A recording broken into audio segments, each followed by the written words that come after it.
అక్కడున్న పరిస్థితి ఏమో చాలా దయనీయంగా ఉంది. ఎందుకంటే వీళ్ళు చేసిన కొంత చిన్న అజాగ్రత్త వల్ల ముందే కొంత ఈ జియోలాజికల్ సర్వే వాళ్ళతోని జియో ఫిజిసిస్టులతోని కనుక లోపల స్టడీ చేయించి ఉంటే వాళ్ళు చెప్పేవాళ్ళు ఇక్కడ ఒక ప్రమాదం పొంచి ఉంది, వాటర్ సీపేజ్ అవుతున్నది. మొదట్లో 8,000 లీటర్లు సీపేజ్ అయ్యేది, దాన్ని 3,000 లీటర్లకు తగ్గించారు. తగ్గించినప్పుడే మరి 8,000 లీటర్లు సీపేజ్ అవుతున్నది అని అంటే ఏం పొంచి ఉన్నది దీని వెనకాల? రేపు మొదలుపెట్టిన తర్వాత ఏమన్నా పెను ప్రమాదం జరుగుతుందా, ప్రాణాలకు ముప్పు వచ్చే అవకాశం ఉంటుందా అనేది తర్వాత ఆ టన్నెల్ బోర్ మిషన్ కూడా పాడవుతుందేమో రాళ్ళు వినబడితే అనే ఆలోచన చేయకుండా అదే టీఆర్ఎస్ ప్రభుత్వంలో ఏం జరిగిందంటే ఇట్లాంటి పరిస్థితే వచ్చింది. వచ్చినప్పుడు హరీష్ రావు గారు అప్పుడు ఇరిగేషన్ మినిస్టర్ ఉన్నాడు. కాశ్మీర్ నుంచి వాళ్ళకి అక్కడ టన్నెల్స్ ఎక్స్పీరియన్స్ ఉన్న ఒక ఎక్స్పర్ట్ని పిలిపించి దీన్ని ఏం చేస్తే బాగుంటుందని ఆయన సలహా తీసుకొని ఇటువంటి ప్రమాదాలు జరగకుండా చూసుకోగలిగారు.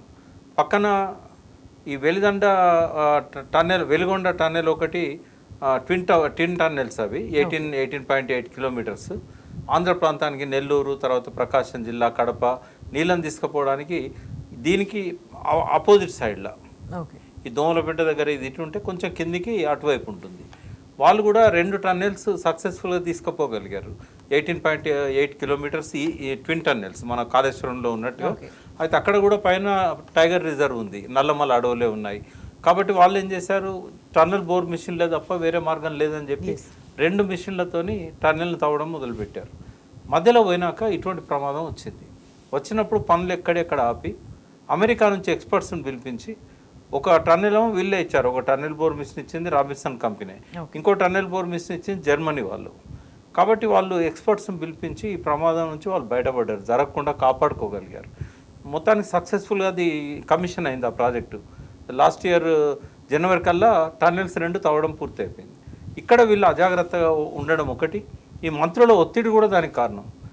కోమటిరెడ్డి వెంకటరెడ్డి సరే ఆయన బేరింగ్ ఒకటి పోతే అమెరికా పోయినప్పుడు రాబిన్సన్ కంపెనీ పోయి ఆ బేరింగ్ మీరు ఎందుకు లేట్ చేస్తున్నారు, మాకు తొందరగా ప్రాజెక్ట్ కావాలని చెప్పి వాళ్ళ మీద ఒత్తిడి చేసి తెప్పించాడు.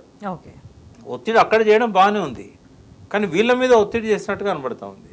దాంతో ఇంకా మంత్రులు ఒత్తిడి ఎక్కువయ్యేసరికి ఇంకా వాళ్ళ గత్యంతరం లేక తీసుకోవాల్సిన జాగ్రత్తలు తీసుకోకుండానే ఎక్స్పెక్ట్ చేయలేదు ఇంత తీవ్రంగా ఉంటుందని.